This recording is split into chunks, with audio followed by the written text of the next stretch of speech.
Esse é a AulaCast do Pauta Criminal, um podcast sobre o poder punitivo. Em cada AulaCast, eu, Davi Tangerino, professor da UERJ e advogado criminal, escolherei um tema de dogmática penal, sempre em 2 passos. Apresentar uma síntese do que vem preponderando na doutrina e nos tribunais, para depois escolher alguns temas mais sensíveis para aprofundamento.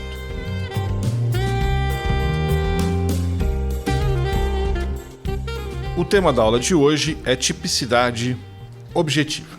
Como vocês sabem, entre nós, no Brasil, prepondera largamente a definição tripartite de delito, ou seja, que crime é a conduta humana típica, antijurídica e culpável. Hoje nós vamos falar da tipicidade. A tipicidade é, numa primeira apresentação, um juízo de adequação entre uma determinada conduta humana e uma norma incriminadora, ou seja, uma norma que prevê um crime, como espécie jurídica. Aqui chamamos então de tipo. Esse juízo, como nós vamos ver ao longo dessa AulaCast, é de 3 ordens. Uma ordem de adequação formal, de subsunção, que nós chamamos de tipicidade objetiva formal. Uma segunda ordem de aferição agora de afetação relevante ao bem jurídico subjacente ao tipo, e nós vamos chamar esse juízo de tipicidade material. E um terceiro juízo de aferição de um vínculo subjetivo entre o agente e essa afetação, que se traduz em 2 modos de imputação: o doloso como regra geral e o culposo como uma exceção. Essa é a ordem da tipicidade subjetiva. Na AulaCast de hoje, nós vamos falar apenas das 2 primeiras dimensões, a tipicidade objetiva formal e a tipicidade objetiva material. Eu gosto sempre de lembrar aos alunos, as alunas, os ouvintes, enfim, que a palavra tipo veio importada da gráfica, da tipografia,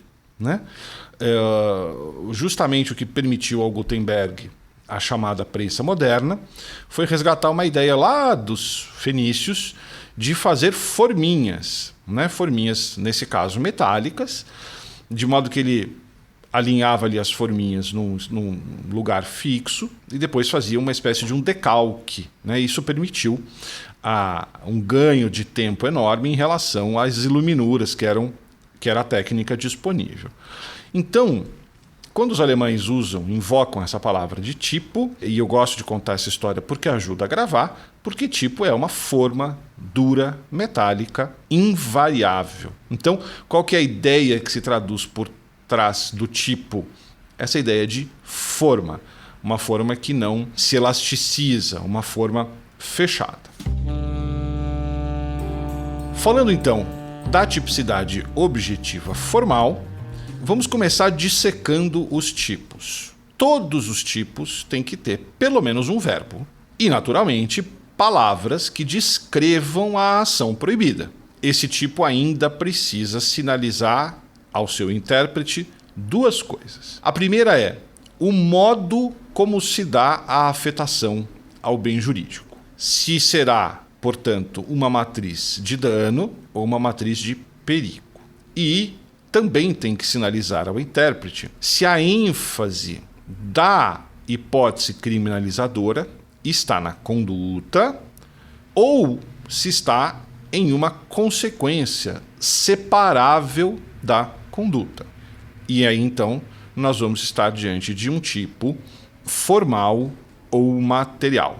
A rigor, há ainda uma terceira sinalização que virá do tipo, que é se essa ação proibida ela é uma ação de abstenção ou se ela é uma ação comissiva. Mas vamos começar pelo verbo. Nós chamamos o verbo dentro de um tipo de núcleo. Há alguns tipos, inclusive, que têm mais de um verbo, mais de um núcleo, e são chamados de tipos mistos. Os tipos mistos se dividem entre os assim chamados tipos mistos cumulados ou cumulativos e os tipos mistos alternativos. Como que eu sei separar um do outro? Acho que uma primeira ideia é que tudo vai depender fundamentalmente do número de fatos que estão compreendidos no tipo. Por vezes, nós temos uma pluralidade de verbos que dizem respeito, todavia, a um mesmo complemento. Um bom exemplo disso é o crime de tráfico de drogas. Ele tem aqui 17 verbos. Então eu estou no artigo 33 da Lei 11.343. Importar, exportar, remeter, preparar, produzir, fabricar, adquirir, vender, expor à venda, oferecer, ter em depósito, transportar, trazer consigo, guardar, prescrever, ministrar, entregar a consumo ou fornecer. Ufa, olha o número de verbos, mas todos eles dizem respeito a um único objeto: drogas, ainda que gratuitamente, sem autorização ou em desacordo com determinação legal ou regulamentar. Este tipo é um tipo misto alternativo. Basta o sujeito realizar um dos verbos e, mais importante, ainda que ele realize mais de um verbo no mesmo contexto fático, o crime vai ser um só. Isso decorre da técnica legislativa. Por que o legislador coloca tantos verbos? Porque com tantos verbos ele consegue impor a lei penal em quaisquer das fases deste crime. Então, se eu só criminalizasse o vender e o sujeito fosse apreendido, descoberto pela autoridade pública, apenas trazendo consigo, ou tendo em depósito, ou transportando, nós não poderíamos criminalizá-lo por violação à tipicidade. Então, o que faz o legislador? Vou colocar todos os verbos possíveis da cadeia do tráfico de drogas e basta o sujeito realizar um deles que a criminalização vai ser possível. Agora, gente, quem vende ou expõe à venda ou oferece, automaticamente teve em depósito, transportou, trouxe consigo. Portanto, ele não vai ser criminalizado duas vezes. Daí a ideia do tipo misto alternativo. Ainda que ele realize mais de um verbo, claro, gente, sempre dentro do mesmo contexto fático, ele vai responder por um único crime. Agora, outros tipos contêm duas ou mais ordens de ação, ou seja, uma conduta em dois tempos. Há um verbo ligado a um ou mais complementos, que depois se conecta a outro verbo, por sua vez conectado a um ou mais complementos. Vou dar um exemplo. O artigo 198 do Código Penal diz assim: constranger alguém, esse é o primeiro verbo, constranger alguém mediante violência ou grave ameaça a, agora vem outro verbo, celebrar contrato de trabalho, ou a não fornecer a outrem, ou não adquirir de outrem matéria-prima ou produto industrial agrícola. Fica muito claro que os diferentes verbos se referem a diferentes complementos. Neste caso, nós temos um tipo misto, porque tem vários verbos, cumulativo. Ou seja, se o sujeito constranger alguém tanto a celebrar contrato de trabalho, como a não fornecer ou não adquirir de outra matéria-prima, neste caso ele pode responder e responderá por 2 crimes em concurso. Então, a chave é ver se a pluralidade de verbos se relaciona a uma pluralidade de condutas. Se não, temos um tipo misto alternativo. Se sim, provavelmente um tipo misto cumulativo.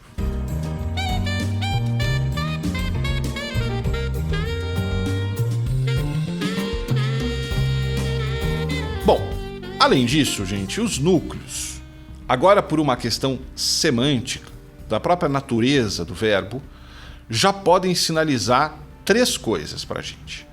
1. Como se dá a afetação típica ao bem jurídico.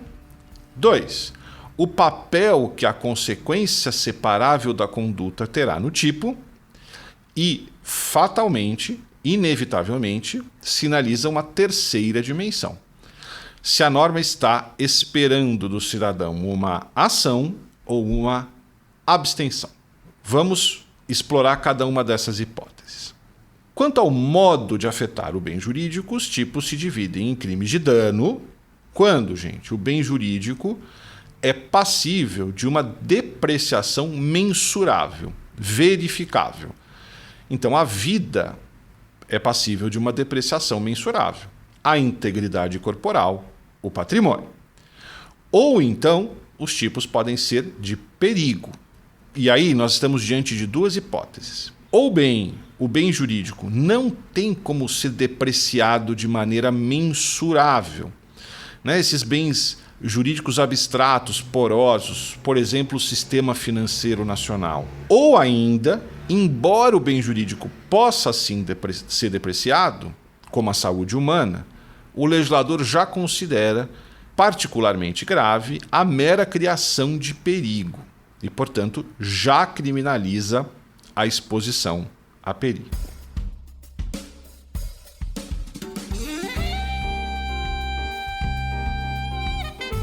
Quanto ao papel das consequências separáveis, da consequência separável do tipo, eles se dividem em materiais e formais. Nos crimes materiais, a ênfase do desenho típico está na consequência da conduta, de modo que esta consequência faz parte do próprio tipo. Já nos formais, a consequência é desimportante.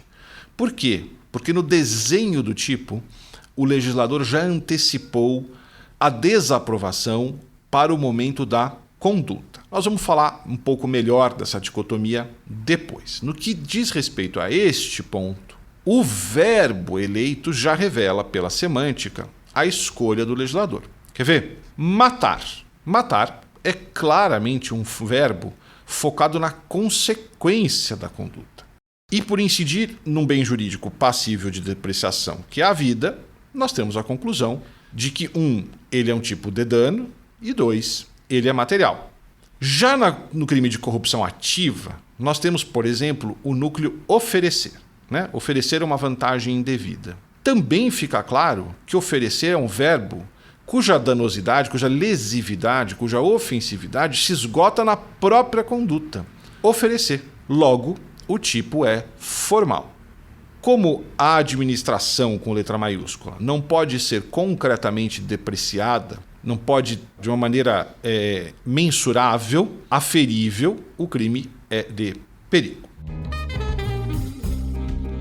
Falemos então, por fim, daquela dimensão que fatalmente será determinada pelo núcleo. Que tipo de conduta o tipo impõe ao cidadão, ao endereçado da norma proibitiva? Como regra, o tipo nos dá uma ordem de abstenção. Né? Vejam só. Não mate, não subtraia coisa alheia móvel, etc. Por vezes, todavia, a afetação do bem jurídico, de forma excepcional, se alcança exatamente pela abstenção, como é o caso da omissão de socorro, em que a norma está mandando que o cidadão haja, por exemplo, diante de uma criança extraviada. Quando a norma manda o sujeito se abster e ele age, o tipo é comissivo. Quando manda agir, mas o sujeito se abstém, ele é omissivo.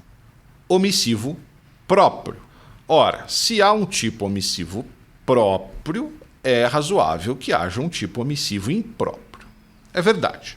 Por vezes, gente, a omissão é um modo quase 100% tão eficiente para gerar o resultado como seria um agir agora comissivo. Eu vou dar um exemplo. Veja o sujeito que está cuidando de uma pessoa acamada, né? Uma pessoa incapaz de se levantar da cama e tomar as suas providências básicas. Quem decidir matar essa pessoa acamada pode fazer de maneira comissiva, por exemplo, dando um veneno. Mas pode, de maneira quase 100% tão eficiente quanto, conseguir o mesmo resultado morte, agora deixando de administrar um remédio necessário. Quando o comando é originalmente de abstenção, então seguindo no nosso exemplo, não matar, mas excepcionalmente o mesmo resultado é alcançável agora por uma abstenção, então o crime se chama de omissivo impróprio. Naturalmente, gente, o vínculo do sujeito com o bem jurídico nos omissivos impróprios é um vínculo particular. Ao contrário dos tipos omissivos próprios, cujo dever de ação é geral para todos os cidadãos que se deparem, por exemplo, com uma criança extraviada, desde que tenham a capacidade concreta de agir, não estejam presos, imobilizados. Esse dever, nos omissivos impróprios, cabe apenas a um determinado grupo de pessoas, a que nós chamamos de garantes ou garantidores. Então vamos organizar um pouquinho. Nos crimes comissivos, o ordenamento diz: não faça alguma coisa. Se você fizer, então você realizou a conduta proibida. Nos omissivos próprios, inverte-se o sinal e são poucos os crimes omissivos próprios. Excepcionalmente, o Estado diz: diante de uma determinada situação, haja. Se você não agir, você realizou o tipo. Esse comando é geral para todos aqueles que tenham a capacidade concreta, a possibilidade concreta de agir. Nos omissivos impróprios, o comando começa como de abstenção. Mas, naqueles casos concretos, a omissão vai justamente realizar o resultado indesejado pela norma. Se eu não administrar remédio fundamental para uma pessoa acamada, ela vai morrer. Neste grupo de delitos, o endereçado da norma incriminadora não é a generalidade das pessoas, mas apenas um subgrupo de garantes ou garantidores. E quem é o garante ou garantidor? Onde está a fonte do dever que esta pessoa tem de agir para evitar o resultado indesejado pela norma criminalizadora? A fonte desse dever está no artigo 13, parágrafo 2º do Código Penal, que prevê lá 3 grandes grupos de casos. Primeiro, aquele que tem o dever legal de cuidado, proteção ou vigilância. O exemplo mais evidente aqui é o dos pais perante os seus filhos. A legislação civil impõe esse dever legal de cuidado, proteção ou vigilância. Um segundo grupo é o grupo da assunção, formal ou não, do dever de impedir o resultado. Aqui entram, então, os contratos, por exemplo. Então, não vem de lei. Contrato pressupõe uma vontade do sujeito em se obrigar, mas, gente, não precisa nem ser formal. Ou não, eu sempre gosto de dar o seguinte exemplo para os meus alunos. A família está lá na praia, chega uma mãe, um pai, meio desesperado, dizendo: meu filho correu em disparada em direção ao mar, segura o meu bebezinho aqui um pouco enquanto eu vou acudir. No momento em que você aceita aquele bebezinho, enquanto o pai ou a mãe vão à busca do filho que partiu sem rumo, você se obrigou, sem nenhum contrato formal, a cuidar daquele bebê enquanto os pais não voltarem. Então você assumiu uma posição de garantidor diante daquele bebezinho. E por último, a hipótese da ingerência, que é assim descrita no Código Penal. Você se torna garantidor quando, com o seu comportamento anterior, criou o risco da ocorrência do resultado. Quem cria um perigo se torna garantidor, se torna em posição de dever de administrar os possíveis resultados atribuíveis a esse perigo. Então, quem abrir um buraco na rua para fazer uma obra precisa tomar os cuidados para que esse buraco não gere eventos delitivos. Então, ao final do dia, tem que fechar de alguma forma, tem que isolar, não pode deixar aquilo ali aberto. Quem resolver ter um tigre de estimação tem que tomar todas as providências para que esse tigre não gere perigos, não gere resultados delitivos, porque ele é uma fonte de perigo. E aqui é preciso lembrar que o dever legal de cuidado, proteção, vigilância, ele tem que ser analisado também sob uma perspectiva material, como bem nos adverte o professor Juarez Tavares. Não é todo e qualquer bem jurídico que estará aos cuidados, sob o dever legal do garantidor. Para ficar em um exemplo, os pais têm o dever de cuidado, proteção ou vigilância dos bens jurídicos dos filhos, mas apenas aqueles mais fundamentais: vida, integridade física, integridade sexual, patrimônio. Mas, como regra geral, não são garantidores da honra, por exemplo. Então, naturalmente, o pai e a mãe têm que zelar no parquinho para que nenhum perigo se concretize ali contra os seus filhos no que atinja a vida, a integridade física. Mas esse dever não é tal que ele tenha que ficar ali ouvindo todas as conversas das crianças para evitar que uma chame o seu filho de feia, de feio, de bobo, de boba. Também, insiste o professor Juarez Tavares, pequenos perigos são socialmente toleráveis.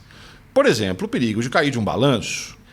E mais do que toleráveis, eles fazem parte do processo normal de inclusão na vida social, inclusive do processo de aprender a administração de riscos na vida comum. Esses dois vetores servem apenas para alertar que nós não podemos ficar apenas na formalidade do artigo 3º, parágrafo 2º.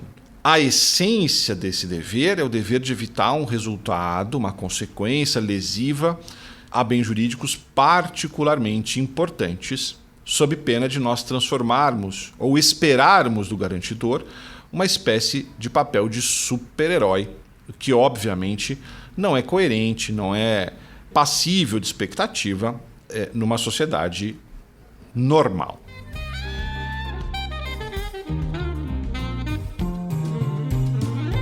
Encerrado o que nós tínhamos a dizer sobre os núcleos do verbo, passemos a falar um pouco então dos elementos do tipo.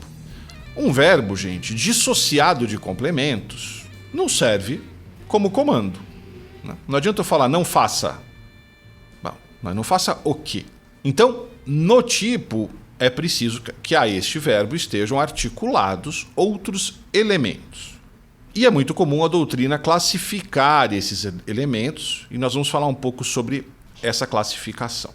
E também é muito recorrente chamar alguns desses elementos de elementos descritivos do tipo. Nós temos que ter muito cuidado com essa nomenclatura. Os elementos do tipo são textos, são palavras, e como todo texto, admitem algum grau de interpretação. Vou dar um exemplo.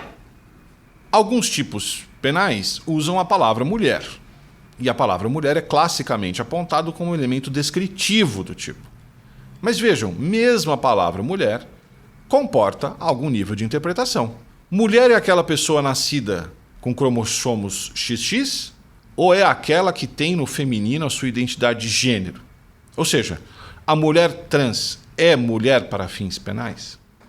Então, mesmo uma palavra tão simples como mulher admite interpretação. Todavia, nós temos que reconhecer que há elementos em torno dos quais você consegue formar um alto nível de consenso. Ou seja, convidadas 100 pessoas a interpretar este elemento, você vai ter um alto número de respostas convergentes. Continuemos a chamar de descritivo este elemento, para não confundir, porque é essa nomenclatura, mas vamos ter cuidado com esta expectativa de que algo possa ser simplesmente descrito. O mais importante é a oposição aos elementos ditos descritivos com aqueles chamados de normativos. Esses, sim, por definição, são elementos que dependem de uma régua externa de valoração. Essa régua, às vezes, vai ser não jurídica. Por exemplo, o que é obsceno para fins do crime de ato obsceno? O magistrado, a magistrada, o promotor, a promotora, na hora de formarem a opinião a respeito de um fato, a opinião delitiva a respeito de um fato, vai ter que articular uma certa régua de valor para dizer se é obsceno ou não. Naturalmente que ao intérprete espera-se que essas réguas de valoração sejam feitas conforme o bem jurídico protegido, para não se cair em valorações puramente moralistas. Às vezes, ainda, essa régua de valoração é jurídica, como o elemento normativo do tipo indevidamente. Ora, indevidamente é aquilo que é feito de modo contrário ao dever. Portanto, a régua é intrinsecamente, essencialmente jurídica. Esses elementos normativos, que serão então chamados de elementos normativos jurídicos, o papel que eles desempenham no tipo, se nós olharmos com bastante cuidado, é uma antecipação para a tipicidade de um juízo que seria próprio da antijuridicidade. É na antijuridicidade que nós analisamos se aquela conduta antinormativa, ou seja, contrária ao tipo, é também contrária ao ordenamento jurídico como um todo. Ou, olhando de um jeito um pouco mais específico, se, embora antinormativa, não há uma norma, uma outra norma, que justifique, que torne legítima, jurídica, aquela infração normativa. O exemplo mais simples é a legítima defesa, né? Há a proibição de matar, mas há uma exceção, há uma permissão do ordenamento quando este matar se faz no contexto da legítima defesa. Retomando o fio da meada, o elemento normativo jurídico já antecipa, então, para o plano da tipicidade, essas sinalizações de antijuridicidade. Foi uma escolha do legislador, não há como brigar com essa escolha. Agora fica aqui uma advertência importante. Uma vez integrada no tipo, uma vez trazido este elemento para o tipo, um eventual erro sobre o elemento normativo jurídico do tipo é erro de tipo e não erro de proibição. Ainda no campo dos elementos, há os assim chamados elementos em branco, ou seja, elementos cujo conteúdo será completado por normas externas, por normas que não estão no próprio tipo. Nós, na aula Cast 1, discutimos o tema da remissão, ou seja, da técnica de remeter o intérprete a outras normas, e eu convido a vocês a irem lá para este primeiro episódio para entender melhor alguns dos temas específicos da remissão. E, por fim, há alguns elementos que recortam, delimitam o dolo do agente. São os ditos elementos subjetivos do tipo. Eles são reconhecíveis por expressões tais como, aspas, com a finalidade de, com vistas a, para, etc. Isso quer dizer, gente, que de todos os dolos, de todas as intenções, todos os móveis possíveis para uma conduta, apenas aquele sujeito àquela finalidade específica desenhada no tipo é que está sendo criminalizado. Podemos reconhecer o elemento subjetivo do tipo no delito de prevaricação, lá do artigo 319 do Código Penal. A quebra do dever de ofício só vai ter relevância típica para fins do crime de prevaricação quando servir a interesses ou a sentimentos pessoais do agente. Se não for esta o especial fim de agir, nós não falaremos de prevaricação. Poderemos estar a falar de outro crime, pode virar, por exemplo, corrupção, quando agora o móvel for a obtenção de uma vantagem indevida, ou mesmo um não tipo, um fato sem relevância penal. É preciso agora, então, já caminhando para a parte final dessa aula Cast, falar do resultado.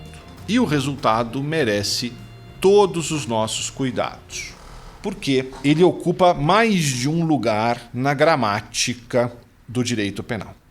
É muito comum nós ouvirmos, seja em livros de direito penal, seja em decisões judiciais, que crime formal é aquele em que não há resultado. Aí, o estudioso lê o artigo 13 do Código Penal e fica confuso, porque o artigo 13 do Código Penal diz o seguinte, que o resultado de que depende a existência do crime só é imputável a quem lhe der causa. Ou seja, não há crime sem resultado, diz o artigo 13. Nós só temos, então, duas possibilidades interpretativas aqui. Ou o artigo 13 só vale para os crimes materiais, ou então está errada aquela primeira afirmação de que no crime formal não tem resultado. Obviamente, gente, Errada está esta afirmação, né? A segunda opção é a que se aplica à solução desse conflito. Vamos então desenrolar este nó. Resultado é a afetação jurídica relevante ao bem jurídico subjacente à criminalização. Esta afetação pode ser uma afetação de dano, como a gente já falou, ou essa afetação pode se dar pela exposição a perigo. Por vezes, gente, o resultado como ofensa ao bem jurídico é perceptível como uma consequência separável da conduta. Ou seja, eu consigo, por exemplo, separar a perda da vida no crime de homicídio, de um lado, como um evento, uma consequência temporalmente separada da conduta de disparar arma de fogo contra aquela pessoa. Outras vezes, porém, a realização da conduta em si já ofende o bem jurídico, independentemente da superveniência de uma consequência separada temporalmente da conduta. Ora, se a realização da conduta já ofende o bem jurídico, realmente não faria sentido atrelá-la àquela consequência temporalmente separada dessa conduta. Onde é que surge a confusão? É que é muito comum que na literatura se chame de resultado esta consequência temporalmente separada da conduta. Então vamos lá. São duas palavras em registros parecidos que geram confusão, mas que podem ser alinhadas. Vejamos. O resultado nos crimes de dano é a depreciação do bem jurídico. Nos de perigo, a exposição a perigo. Nos crimes materiais, o resultado se concretiza em consequência separável da ação, ao passo que nos formais ele coincide com a conduta em si mesmo. O que não quer dizer, gente, que basta a realização da conduta nos crimes formais. Vamos então ingressar no debate da tipicidade material. Prepondera a percepção de que o direito penal existe para proteger bens jurídicos. Assim, só faria sentido criminalizar uma conduta que, além de formalmente típica, ou seja, além de aderente ao projeto criminalizador contido no tipo, também ofenda o bem jurídico. É perfeitamente possível que uma conduta tenha aderência ao tipo formal e, mesmo assim, não ofenda o bem jurídico. Como dito, todo crime precisa de resultado. Vou dar um exemplo. Existe um tipo meio esquisitinho lá no Código Penal, não muito utilizado, que é o crime de arremesso de projétil. Diz assim: arremessar projétil contra veículo em movimento destinado ao transporte público por terra, por água ou pelo ar. O crime tem pena de detenção de 1 a 6 meses e protege o bem jurídico, segurança dos meios de transporte público. Agora, imagine o sujeito, meio mal educado, é verdade, que ao terminar de comer o seu hot dog no ponto de ônibus, amassa o papel e joga na rua. E naquele momento está passando um ônibus. Tecnicamente, ele arremessou um projétil contra veículo em movimento destinado ao transporte público. Mas é absolutamente evidente que essa conduta não causou nenhum perigo para o transporte público. Então, há adesão típica, né? Há adequação típica, mas não há ofensividade ao bem jurídico. Logo, não faz nenhum sentido criminalizar essa conduta. Nos crimes materiais e nos crimes de dano, a medição da ofensividade é facilitada justamente pelo fato de haver uma consequência da conduta descolável da conduta. Então, basta, para aferir a tipicidade material, verificar a ocorrência desse evento. Da mesma forma, nos casos de crime de perigo concreto, que são aqueles em que o tipo descreve qual é o exato perigo que deve ser avaliado no caso concreto. Ex post, ou seja, após a conduta. Veja o crime de incêndio, do artigo 250 do Código Penal. Causar incêndio, expondo a perigo a vida a integridade física ou o patrimônio de outrem. De todos os perigos possíveis decorrentes de um incêndio, só interessam para este tipo penal aqueles relacionados à vida, à integridade física ou patrimônio. Agora, vocês também sabem que há tipos cujo perigo está presumido.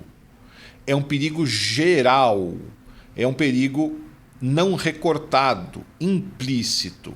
Daí se falar em tipos de perigo abstrato, como é o caso do tráfico de drogas, que se presume, que a movimentação de drogas é intrinsecamente, abstratamente perigosa ao bem jurídico saúde pública. Então, nesses casos, basta realizar a conduta? Não. Mesmo nesses casos, ainda é preciso avaliar a aptidão desta conduta para fins de perigo ao bem jurídico. Agora, não num caso concreto, mas numa perspectiva ex ante. Ou seja, se aquela conduta, praticada por qualquer pessoa a qualquer tempo, em qualquer contexto, jamais seria capaz de colocar em perigo o bem jurídico. Nesse caso, faleceria, desapareceria a tipicidade material. Seria o caso, por exemplo, de um sujeito pego com uma porção de maconha, já tão deteriorada, tão velha, que nela já não se verificasse mais nenhum princípio ativo. Portanto, aquela substância orgânica reconhecível como oriunda da planta da maconha, por não conter o princípio ativo, seria absolutamente incapaz de colocar em perigo o bem jurídico saúde pública. Este mesmo exercício é totalmente possível nos crimes formais, até com mais facilidade. Veja o crime de falsificação de moeda. Não é preciso, gente, que uma determinada pessoa acredite na falsidade para que o crime esteja consumado.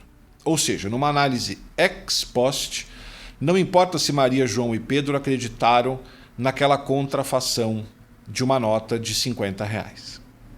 O simples fato da nota falsa estar apta para circular já é um perigo.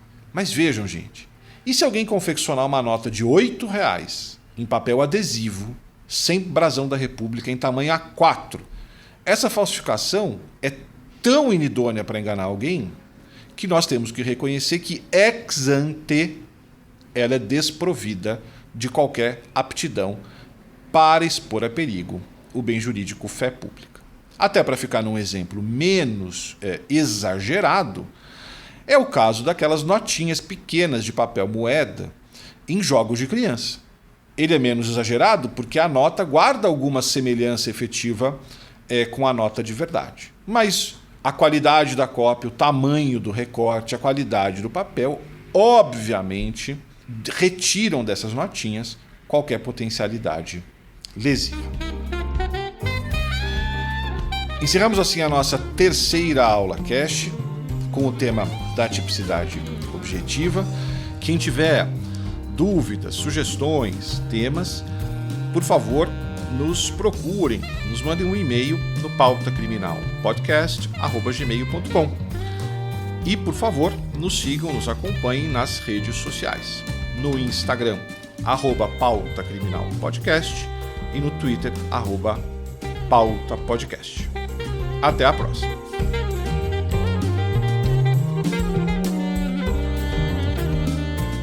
A produção do Pauta Criminal é de Denise Tangerino. O tema Baby Devil, que está na abertura da Pauta Criminal, é uma faixa produzida pelos Mook Brothers com a participação de Cássio Ferreira no sax alto. Siga Mook Brothers no Instagram e nas plataformas de streaming. Gravação e edição de Marcelo Cardoso e Sérgio Pinheiro na Casa do Podcast.